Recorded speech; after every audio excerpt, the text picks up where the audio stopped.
107.9 KNOX FM. I did that for a very specific reason. I knew I'd get a smile out of the face of my guests in studio this afternoon because they are, shall we say, senior representatives of Rydell. Seriously, gentlemen, both of you have a lot of experience. Craig and Jim in studio with me. Good afternoon. You can go ahead and pull that microphone and go ahead and say just a few things. Say hi, say how you doing, where you from, how long you been doing this. Well, my name is Jim Warmack, and I've been working for the Rydell company for over 40 years in the sales department, and I'm from East Grand Forks. And I'm Craig Croker. I also live in East Grand Forks. I've been with Rydell since 2006, been selling cars in town here since 1986. Okay. Well, just a while there. Yeah. Been there. Enjoyed the business. Yeah. So it's good to have you gentlemen. This is a regular edition of the first half hour of a KNOX afternoon. I'm Mark Ewens, your host. Good to be a part of your day. And as always, there's a lemonade stand with brownies and Rice Krispie bars. 201 Conklin. There you go, in Riverside. So when y'all are done, you can drive up there and get some lemonade and some Rice Krispie bars. So sales, these gentlemen are with sales. So if you've got sales questions, you can certainly give us a call, 775-5559, or you can text to that same number, and these gentlemen will be able to help you out as best as they can. The GM store. Yeah, make sure that I get that right. Thank you very much. The sales for the GM store. So I should have known that right off the bat, but, knowing you folks, you would have corrected me soon enough, and thank you for that. 775-5559, you're on Rydell Car Talk. Go ahead, caller. Yeah, I got a question for Craig. I used to know his dad and bought Ford vehicles from his dad, Dick, down in Fargo. But my question is, I've got a problem with my Cadillac SRX that came from Rydell's. All the gauges went to zero. The temp gauge, the gas gauge, power door locks didn't work, power windows didn't work. So I just rushed home and parked it. What do you think the problem is, and how do I fix it? All right. Thanks. Well, this is sales, so they're going to refer you to? Probably the service department, but a little input on that. What I would say is nowadays with all the electronics in the vehicles, a lot of them have actuators. And anytime one of these actuators fault or whatever, it might take out the whole system temporarily until they what we have a new word nowadays is called reboot the system. So it's a very simple thing most of the time, but just bring it into our service department, and we've got very wonderful staff to take good care of you. So an easy fix. Yeah, I think it is. Yeah. So we've got sales, Rydell GM with us in studio, Jim and Craig together. So if you've got a question on sales, 775-5559, you can call or text. A texter wants to know which one of you two is the oldest. Go ahead, Jim. Well, I think you are probably. I know I am. Yeah. More experienced. That's, Jim's more experienced than I am. Younger than I am, but he has much more experience. Okay, so Craig is admitting the fact that he's the more mature individual in the booth. Whoa, Mark. I don't think we'd go that way if you asked Jim. Whoa, okay. Rapidly moving forward here. Sales in the house on this Tuesday edition of the KNOX Car Talk. Rydell GM sales in the booth. So if you've got a question, 775-5559, you can go ahead and call or text to that. So while we're waiting for somebody to chime in, and folks are probably out mowing lawns or doing other things right about now, or they're still recovering from Ryan Joe, any big sales going on right now we can talk about? Well, we have a pretty good lease special right now on a Chevrolet Crew Cab, and you can lease a new Chevrolet Crew Cab, four-wheel drive, and North Dakota tax and license, 10,000 miles a year. It's $449 a month, and that's an unheard of lease special. It's a great deal, and we have many to choose from actually. So yeah, come on down and take a look, and come for a test drive, and ask for Craig or Jim. A lot of times when we run these specials, a lot of people will run a onesie, twosie type thing and make it sound like it's a real big thing. And when the guest comes in, it doesn't have a big big selection to choose from. But at Rydell's, I tell you what, our inventory is just superb. Mm-hmm. We've also got a little Chevy Trax that's at $349 a month. Again, folks, as Jim touched on, it's just your first payment down. To get into a new car for that kind of money nowadays is unheard of. You got a full 3 years worth of warranty. You never have a maintenance cost of any sort. Leasing has gotten very popular, so that's kind of why we're pushing it. Mm-hmm. Okay. Now the texter in at 775-5559. What is the difference between GMC and Chevy in pickups? Well, that's a great question. I get that question quite a bit, actually. And really, the difference is in the styling of the vehicle. Chevrolet has its own style, I guess you'd call it, and GMC has their own. Now, if you're behind the wheel of a Chevrolet or a GMC, the only way that you know which model you're driving is looking at the horn cap, because the horn cap will have the Chevrolet emblem or the GMC. Mm-hmm. Of course, if you get outside and walk around the vehicle, there are styling cues on the GMC and the Chevrolet. But really, that's about it. It's the styling of the vehicle. I think probably years and years ago, before I got into the business, there were more differences than a Chevrolet and a GMC. You can get a GMC in the Denali model, which is the top GMC pickup, and now Chevrolet has the High Country, which is very, very similar as far as options and price and that go. But back in the day, I think the GMC was probably a more of a luxurious type, if you can say that, probably back in the 40s and 50s. But it's styling now. Yeah. Okay. I had an old fellow tell me, this is years ago, he says, well, you know the difference between a GMC and a Chevrolet? And I said, well, I kind of have a pretty good idea. He said, I bet you don't know this one. I said, what was it? He says, when they built the GMCs, they used lock washers. Chevrolets, they didn't. So interesting. I mean, hopefully I think that was a joke, but that was his take on it. But one rattled loose faster than the other. But I think the other thing, and to Jim's point too, why a lot of people think the GMC is a little more expensive truck than the Chevrolet. And years ago, and Jim, you might correct me if I'm wrong, but GMC was coupled with Oldsmobile and Buick a lot of times. So those three were their own entity, and that was more of a luxurious side of things in the GM lineup, if you will. And so I think that just kind of went with the flow, and everyone always thought the GMC was a little more of a pickup. But okay, to Jim's point, in all reality, they're the same truck. Sure. Some text here at 775-5559. What are the used car interest rates now? Well, that's all up to you. It's up to the guest. It depends on down payments. It depends on the price of the vehicle. It depends on your past credit. And that's how the rates are dictated. They have been starting to come down a little bit. Right after COVID and everything, it was a little high. I think they're in that 10% range. But we're seeing, we're seeing 5-6%. Maybe if you got a big down payment, maybe they can bite and scratch with the bankers for a little bit less rate. But the nice thing that Rydell's does is we go through 5-6 different lenders, and we make them earn our business also. So, and a lot of people think, well, gosh, you send it to 5 different banks, that's really going to hit my credit. But when you do an auto loan request, it all counts as just one inquiry. So, we're very competitive when it comes down to the rate. Actually, I will repeat every day that I'll guarantee we can beat anyone's rate because we are that big and we are very competitive. One other thing, too, to remember is the newer the vehicle, typically, the lower the rate.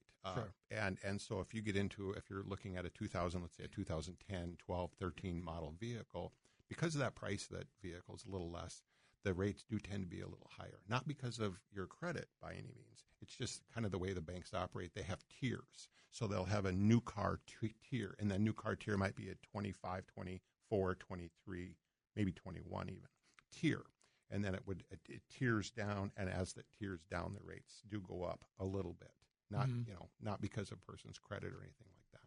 Okay, a text to 775-5559, Silverado or Sierra. Is one better than the other? I don't think so. I couldn't find the difference in either one of them.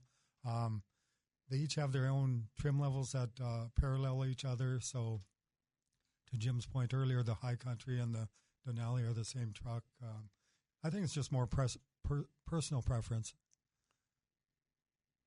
Sure. Yeah. For me to go and buy one, if I had to buy one today, I could just walk down the line and whatever price worked out for me, I would buy it. It wouldn't matter whether it's GMC or Chevrolet. Yeah, sometimes GM has different rebate, deals, and so I will suggest to a guest, we'll take a walk out on the lot, see what grabs them color wise, option wise. But something to take into consideration is Chevrolet and GMC's rebates don't always mirror each other. So sometimes there's pretty good deals on a new Chevrolet, and sometimes there's probably pretty good deals on Sierra. Sometimes it's the same, but I always will let my guests know what the rebate structure is and kind of guide them that way. If they got to have a Chevy, great. But you want to show them the differences here, and a lot of times people will go with whichever one is less money. Sure.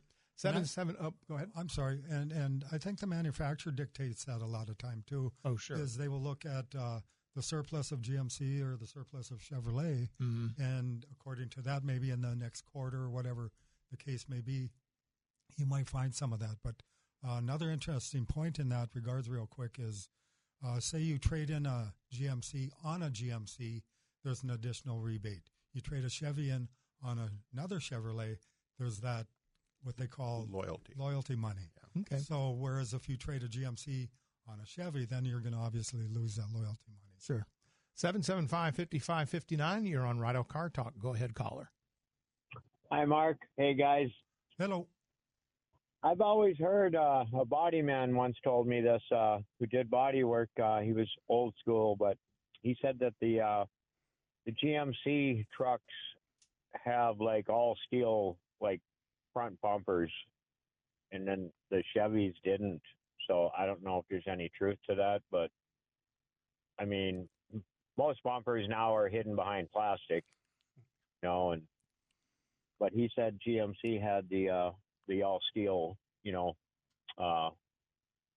chrome bumpers on the front. All right. Well, as compared to the other trucks, But GMC is the truck builder, Okay. And well, let's see what these folks. Thanks for the call. That's an interesting question. They may, it's sales, but yeah. Well, it could have been, years ago before Craig and I got into the business. I'm not a body man, so I don't know, but I do know that the bumpers on the current models and the models that are 10, 20 years old are pretty much the same. They're a steel with a chrome overlay, on them, and I don't know if one's any heavier than the other, but it's the styling's different. But I believe that they're in this day and age they're all the same. There's safety standards too. So true of change. So that's where it becomes into play. I think they're pretty much the same nowadays. But again, to Jim's point, maybe in the older days that might have been the case. But nowadays, with the safety being such a big issue with the vehicles, I think they're pretty much the same. Okay, some text at 775-5559. I'm going to buy a new camper that has gross weight of about 11,000 pounds. What truck would you recommend I get? Well, I always tell my guests that more is better than less. Okay, so I would definitely look at a 3/4 ton pickup. I would also visit with the dealer that I'm buying my camper with and ask them what their experience is. But the 3/4 ton would more than handle that camper. I don't know if he's buying like a gooseneck type trailer or a bumper one, but I always let my guests know that heavier is better than lighter. We have sold people vehicles that they insisted that it would pull their camper. And they were a little disappointed sometimes when they get up into up the hills and the mountains, and so I always recommend a heavier truck if possible. It'll pull better, it'll handle the weight better, and I just think that they would be much happier with a heavier truck. So I would definitely say a 3/4 ton pickup. Yeah. And the other thing to guide you with that is at your camper dealer, they also on the tongue of the camper itself has what they call a GVWR, gross vehicle weight rating, and then you can match that up with our truck. And if you really want to fine tune it to get the optimum drivetrain, to Jim's point, whether you go 1 ton, 3/4 ton, and sometimes maybe you can even get into a 1/2 ton if it's got the right gearing, if it's got the right engine, and so forth. Okay. A text to 775-5559. Why does GM paint always fade? Clear coat comes off just early. It's been that way since the 80s. I'm going to say that's because it was built on a Friday. No, I honestly don't know the answer to that. I remember when I first got into the business in '85, GM had a very popular light blue paint and a silver paint. Maybe some of you old timers remember that color, the lighter blue and the silver. Those were the two colors back in the 80s and maybe even early 90s that I think GM had a little issue with. I can't tell you scientifically why that was, why it peeled or why it faded, but I know what he's talking about. Yeah, well, the weather up here is pretty tough on vehicles, too, and that includes the paint, the exterior. Yeah. But I'm pretty sure, I know for a fact that GM has corrected that. That's something that happened, again, 20, 30 years ago, and we don't really see that ever anymore. Yeah, I don't see any clear coat peeling and the clear coat's got to go before the paint fades, so we don't really see any of that. There's a little bit of clear coat action going on the wheels of the new trucks and stuff like that might start cracking a little bit, but when it comes down to the paint, I think it's as nice as it can get. A text to 775-5559. Does a 2,500 or larger pickups have a lease program? They do not. GM, years ago, I think, now it's been a while, does not lease 3/4 or 1 ton pickups. And I don't know their official reason why. I can't answer why. It could have to do possibly with, leasing them to businesses, and then they get probably, I'm going to use overworked, perhaps, and so they don't have a lease program on a 3/4 ton or 1 ton right now. Sure. We're listening to Rydell Car Talk, a regular feature of the first half hour here of a KNOX afternoon. Let me see here. Do any trucks come from the factory with air suspension? They do. Not so much the trucks, but our full-size SUVs do. They have an air ride to them. But as far as the trucks, if you want any air ride suspension of any sort, we can put in airbags and that sort of thing, getting into that whole different suspension thing. But that's done at the dealer itself. Okay.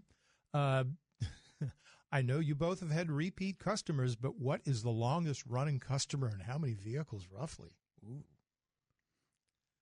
Oh boy, I'm on my 3rd generation of people now, so I don't know how I could dictate that, but I just had one this morning that they bought their last car from me in 1987, and they've been buying cars from me ever since. So I think they said they're on their 14th car, something like that. But I've sold their kids and their grandkids' cars too. So yeah, it's just, I tell you what, I'm beyond the retirement age, and people ask me, well, why aren't you retired yet? And I tell you what, in the car business, if you've been there any length of time, you build such a wonderful relationship with so many people, and for me, it's going to be hard just to walk away. These guests, if you take care of them, they become your friends, and it's just so hard. You have a relationship that's, it's like, hey, I'm done with you, friend.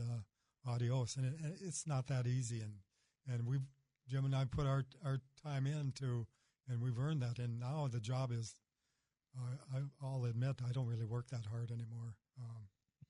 I don't really call it a job because we have all our repeats and referrals, and we love even taking on new people. We do help out the younger generation there at the sales department and stuff like that. But it's such a rewarding business if you can make it the first 4 or 5, maybe 6 years, then and just do a good job at it and follow up on your customers. It's a heck of a good career.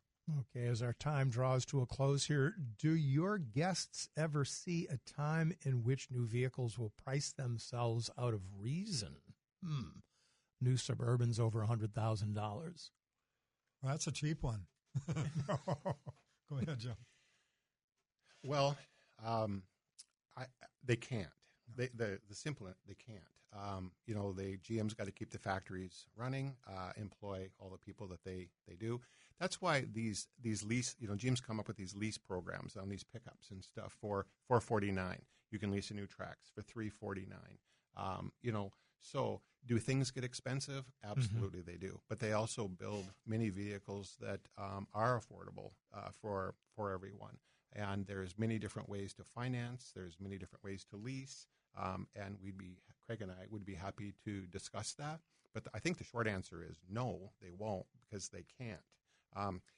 The government puts, a lot of safety stuff in play. And so things do get more expensive because of that, I think, has something to do with it. But I don't think that they will, no. Okay. Are the wheel wells on a new truck guaranteed still to rust out in 3 to 5 years? Smiley face.